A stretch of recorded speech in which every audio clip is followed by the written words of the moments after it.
Hello, ಎಲ್ಲರೂ ಹೇಗಿದ್ದೀರಾ? I hope ಎಲ್ಲರೂ ಚೆನ್ನಾಗಿದ್ದೀರಾ ಅಂತ ಭಾವಿಸ್ತಿದ್ದೀನಿ. Welcome back to my YouTube channel. So ನಾನಿವತ್ತು ಎಪಿಸೋಡ್ 10ನ ಎಕ್ಸ್ಪ್ಲೇನ್ ಮಾಡ್ತಾ ಇದ್ದೀನಿ. ಎಪಿಸೋಡ್ನ ಸ್ಟಾರ್ಟಿಂಗ್ನಲ್ಲಿ ನಮಗೆ ಮಹಾರಾಜರನ್ನ ತೋರಿಸ್ತಾರೆ. ಇಲ್ಲಿ ಅವರು ದರ್ಬಾರಲ್ಲಿ ಕೂತಿರ್ತಾರೆ.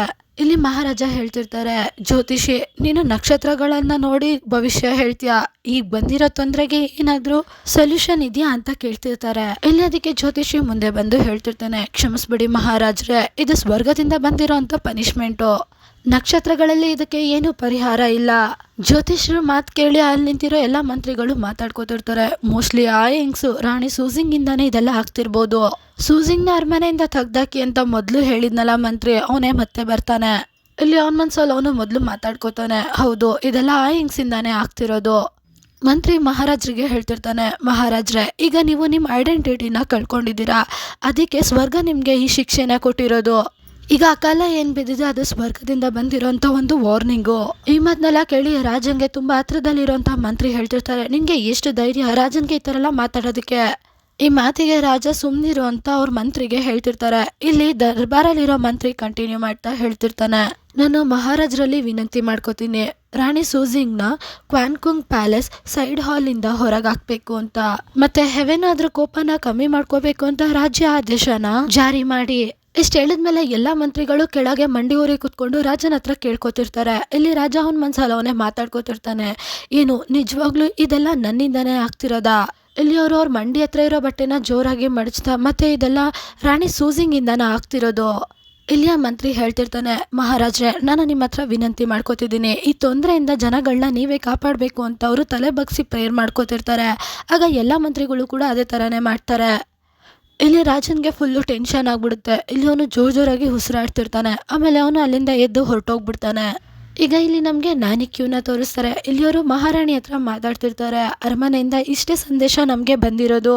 ಇಲ್ಲಿ ಮಹಾರಾಣಿ ನಗ್ತಾ ಹೇಳ್ತಿರ್ತಾರೆ, ಹಾಗಾದ್ರೆ ದರ್ಬಾರಲ್ಲಿರೋ ಎಲ್ಲಾ ಮಂತ್ರಿಗಳು ರಾಜನ್ಗೆ ತುಂಬಾ ಪ್ರೆಷರ್ ಆಗ್ತಿದಾರ, ಅವರೇ ತಪ್ಪು ಮಾಡಿದಾರೆ ಅಂತ ಸ್ವರ್ಗಕ್ಕೆ ಸಂದೇಶ ಬರೆಯೋದಿಕ್ಕೆ. ನಾನಿ ಕ್ಯೂ ಹೇಳ್ತಿರ್ತಾಳೆ, ಹಾ ಹೌದು, ಆಗ ರಾಜರ ಮುಖ ನೋಡ್ಬೇಕಾಗಿತ್ತಂತೆ, ಭಯಕ್ಕೆ ಫುಲ್ಲು ಬಿಳಿಸ್ಕೊಬಿಟ್ಟಿತ್ತಂತೆ. ಇಲ್ಲಿ ರಾಣಿ ನಗ್ತಾ ಅವ್ರ ಕೈಗಳನ್ನೆಲ್ಲ ನೋಡ್ಕೊಳ್ತಾ ಹೇಳ್ತಿರ್ತಾರೆ, ನಾನು ಬರೀ ಒಂಚೂರು ರೂಮರ್ಸ್ ನ ಸ್ಪ್ರೆಡ್ ಮಾಡಿ ಅಂತ ಹೇಳ್ದೆ, ಇವ್ರು ನೋಡಿದ್ರೆ ತುಂಬಾ ಓವರ್ ಆಗಿ ಮಾಡ್ಬಿಟ್ಟಿದ್ದಾರೆ. ಈ ಮಾತಿಗೆ ನಾನಿ ಕ್ಯೂ ನಿಧಾನಕ್ಕೆ ಹೇಳ್ತಿರ್ತಾಳೆ, ಮಹಾರಾಣಿ ನಾವೇನಾದ್ರೂ ಸ್ವಲ್ಪ ಓವರ್ ಆಗಿ ಮಾಡ್ತಿದೀವ ಅಂತ. ಅದಕ್ಕೆ ರಾಣಿ ಗುರಾಯಿಸ್ಕೊಂಡು ನ್ಯಾನಿ ಕ್ಯೂನ ನೋಡ್ತಿರ್ತಾರೆ. ಇಲ್ಲಿ ಅವರು ಫುಲ್ಲು ಎದುರ್ಕೊಬಿಡ್ತಾರೆ. ಆಗ ಮಹಾರಾಣಿ ಹೇಳ್ತಿರ್ತಾರೆ, ರಾಣಿ ಸೂಸಿಂಗ್ನ ಆ ಪ್ಯಾಲೇಸಲ್ಲಿ ಇಟ್ಕೊಳ್ಳೋ ಅಂಥದ್ದು ಏನಾಗಿತ್ತು ಮಹಾರಾಜರಿಗೆ, ಅವಳು ಒಂದು ಜಸ್ಟ್ ರಾಣಿ ಅಷ್ಟೇ. ಯಾಕೆ ಮಹಾರಾಜರಿಗೆ ನಾನು ಮಹಾರಾಣಿ ಸತ್ತೋಗಿದ್ನಾ? ಇವತ್ತು 15th ಡೇ, ಮಹಾರಾಜರಿಗೆ ಇವತ್ತು ಬರಲೇಬೇಕು. ಯಾಕೆ ಅಂದ್ರೆ ಇವತ್ತು ಮಹಾರಾಣಿಯ ತುಂಬಾ ಸ್ಪೆಷಲ್ ಡೇ. ಯಾವಾಗ ಮಹಾರಾಜರು ಇದ್ರ ಬಗ್ಗೆ ಎಲ್ಲ ನನ್ನ ಹತ್ರ ಕಂಪ್ಲೇಂಟ್ ಮಾಡ್ತಾರೆ, ಆಗ ನಾನು ಮಂತ್ರಿ ಹತ್ರ ಹೇಳ್ತೀನಿ, ಈ ಟಾಪಿಕ್ ಅಲ್ಲಿ ಸ್ವಲ್ಪ ಸಾಫ್ಟ್ನೆಸ್ ನ ತೋರಿಸಿ ಅಂತ. ಆಗ ಮಹಾರಾಜರಿಗೂ ಅರ್ಥ ಆಗ್ಬೇಕು, ಈಗೆಲ್ಲ ಏನ್ ರೂಮರ್ಸ್ ಸ್ಪ್ರೆಡ್ ಆಗಿದೆಯಲ್ಲ ಇದ್ರಲ್ಲೆಲ್ಲ ಕಂಟ್ರೋಲ್ ಇರೋದು ಬರೀ ಮಹಾರಾಣಿದು ಮಾತ್ರ ಅಂತ.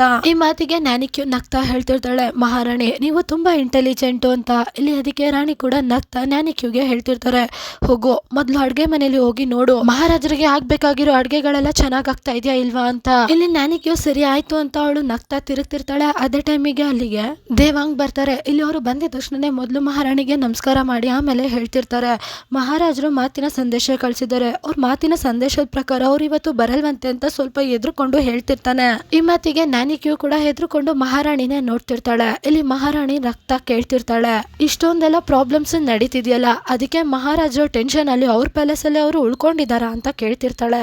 ಇಲ್ಲಿ ದೇವಾಂಗು ಎದ್ರುಕೊಳ್ತಾ ಹೇಳ್ತಿರ್ತಾನೆ, ಮಹಾರಾಜರು ಅವರು ಅದು ರಾಣಿ ಸೂಸಿಂಗ್ ಅವರು ಮಹಲ್ಗೆ ಹೋಗಿದ್ದಾರೆ. ಈ ಮಾತಿಗೆ ಮಹಾರಾಣಿಗೆ ಫುಲ್ಲು ಕೋಪ ಬಂದ್ಬಿಡುತ್ತೆ. ಇಲ್ಲಿ ಅವರು ಟೇಬಲ್ ಮೇಲೆ ಕೈನ ರಪ್ ಅಂತ ಹೊಡಿತಾ ಅವ್ರ ಮನ್ಸಲ್ಲಿ ಅವ್ರ ಏನು ಅಂತ ಹೇಳ್ಕೊತಿರ್ತಾರೆ. ಸೊ ಇಲ್ಲಿಗೆ ಈ ಎಪಿಸೋಡ್ ಕೂಡ ಎಂಡ್ ಆಗುತ್ತೆ. ನೆಕ್ಸ್ಟ್ ಎಪಿಸೋಡ್ ಅಲ್ಲಿ ಏನಾಯ್ತು ಅಂತ ತಿಳ್ಕೊಳ್ಳೋದಕ್ಕೆ ವೇಟ್ ಮಾಡಿ. Thank you for watching. Bye bye guys.